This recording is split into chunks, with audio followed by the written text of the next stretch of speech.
And then these hospitals and clinics just use money that they would have used for something else for the abortion and use the other federal money to pay for the other program, so it's a shell game.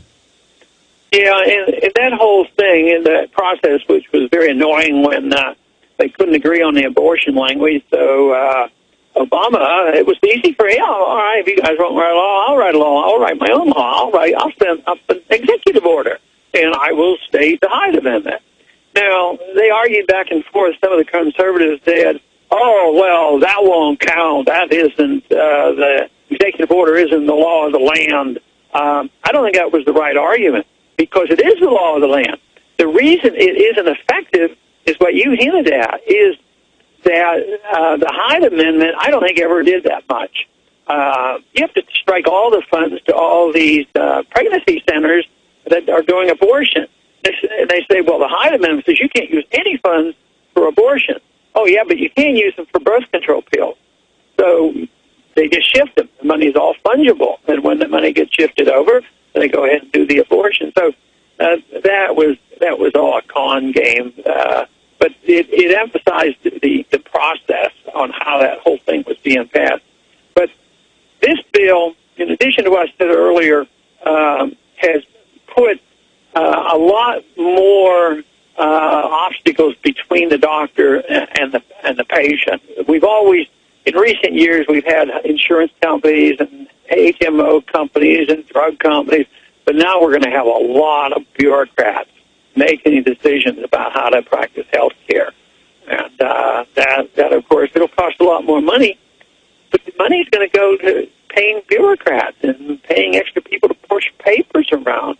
So this is it's going to be costly, and the care is going to go down, and it's just a lot more people. And they admit that with this comparative care, that now the bureaucrats will decide, and they're actually in the news today saying, look, you won't get knee surgery, you'll get a cortisone or steroid shot, and, you'll get Prozac. We'll just basically drug you. And so they cut Medicare and Medicaid, they raise taxes, and then they restrict benefits. This is exactly what Europe has done. And, Dennis Kucinich, before he flip-flopped, and others said this was nothing but a boondoggle for the insurance companies. And I've looked at the lobbying numbers, 90+% of the big healthcare HMO, insurance companies, drug companies, 90+% of the lobbying money went for this bill. So isn't that Isn't this a red herring when they say, oh, the right-wingers just don't want poor people to get care? I mean, really all this is government coming in, teamed up with corporations to basically lower the standard of care but make more money? I think that's absolutely right. We don't have the classical socialized medicine. We're not on the verge of having that. I don't even think Obama was pushing it. He was pushing for corporate medicine. He wasn't out to destroy the insurance companies. They might have complained a bit to get their best deal, but they're pretty happy right now. They have a lot more customers. The bills will be paid, and they'll do quite fine. But we have the corporations get involved, and we talk a lot about the military-industrial complex. There's a medical-industrial complex too. All the big corporations and governments. And they do spend a lot of money, on lobbying. So there's some big bucks made. And we've conditioned, somehow or another, our country has been conditioned to believe that medicine is different. You deliver medicine and the world does it better, the government has to do it. Everybody has a right to medical care, so therefore the government has to give you this right to take care of it. And we're not even close to changing that attitude. Matter of fact, when I say that on TV, it sort of shocks people. What? You're saying people, I don't have a right to medical care? Of course not. You have a right to your life. You have a right to your liberty. You have a right to your fruits of your labor. You could take care of your medical care. Well, Congressman, you've been a medical doctor for 40 years. You know better than anybody that government involvement in health care in the last 40 years is what's added all these layers of costs and allowed big corporate medical care to institutionalize things and get into people's bank accounts, and so now it's only going to get worse. That's right, and companies will make a lot of money on it, and the patients ultimately will become very unhappy. And, of course, the doctors are more unhappy than ever before, and who knows what will happen there. Of course, there were threats that a lot of doctors would quit. I'm not sure that's going to happen because they don't have a whole lot of options. You know, but they've been trained a long time to practice medicine. I mean, they're going to have to find something else to do. So they'll probably moan and groan and put up with one more layer of government. Congressman, shifting gears into some other subjects, I don't know if you've seen this video yet, but Representative Hank Johnson said he didn't want us to be able to move more troops to Guam because he was afraid that the floating island would capsize, and he was serious. Representative Phil Hare of Illinois is on video last Friday saying he, quote, doesn't worry about the Constitution because, you know, health care is a right. And so, I mean, as you've said many times, it's not just some evil force in Washington. We know the globalists play into that. We've also got a lot of other congressmen and government people that really are, unfortunately, as dumb as a box of rocks. Can you comment to people thinking that islands float and that the Constitution isn't important?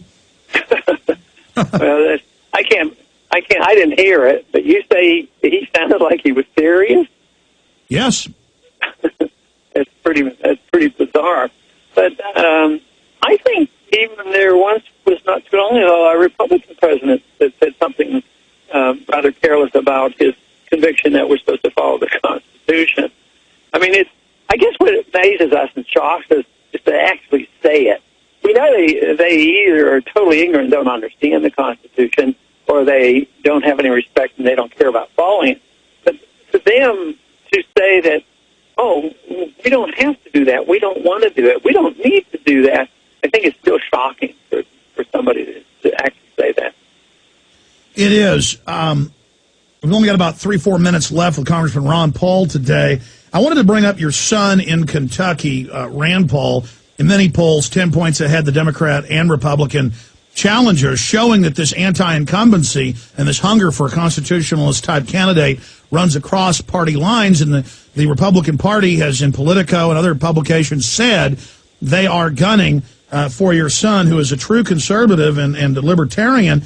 And, of course, as you know, 2 weeks ago, the state election commission there ruled that Trey Grayson can run the election commission and can oversee his own election. No other state that I've seen has ever allowed this type of conflict of interest. Can you speak to that as a new level of corruption and any concern that you have for the election coming up in Kentucky? Well, I'm very concerned about it. I'm shocked that they allowed that to happen. But you'd think politically Rand's campaign could get some mileage out of that and get the people on their side. But that might not change the outcome of an election. A close election doesn't take a whole lot of work and effort to change things. So I think I've urged to make sure they have the poll watchers and different things like that, and do everything conceivable to try to protect themselves. But to me, it's we probably all have these perfect elections in the United States. We go across overseas and start wars to teach them how to run good, honest elections. So I guess we better have faith in our system. Well, I mean, there's no doubt that he is the chief election official running the election, and the Kentucky Executive Branch Ethics Commission said that was fine. I mean, this is a felony in most states. People have to recuse themselves.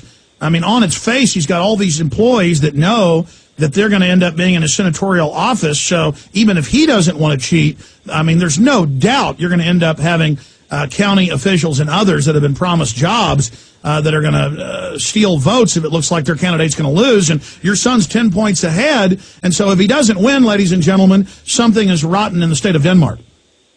I want to tell you, you think if they were honest about what was going on, they wouldn't want to even be close to it, because if they figure they're going to win and they pull it off and win legitimately, nobody's going to believe them anyway.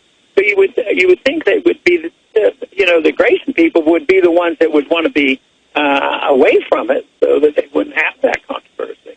Amazing. Folks can find out more at the campaignforliberty.com. Congressman Ron Paul's our guest. In the last 45 seconds, The Democrats are really starting to talk about censoring the internet, censoring talk radio. If they'll violate the Constitution on all these other fronts, why not there? Are you concerned about restrictions on free speech, cybersecurity?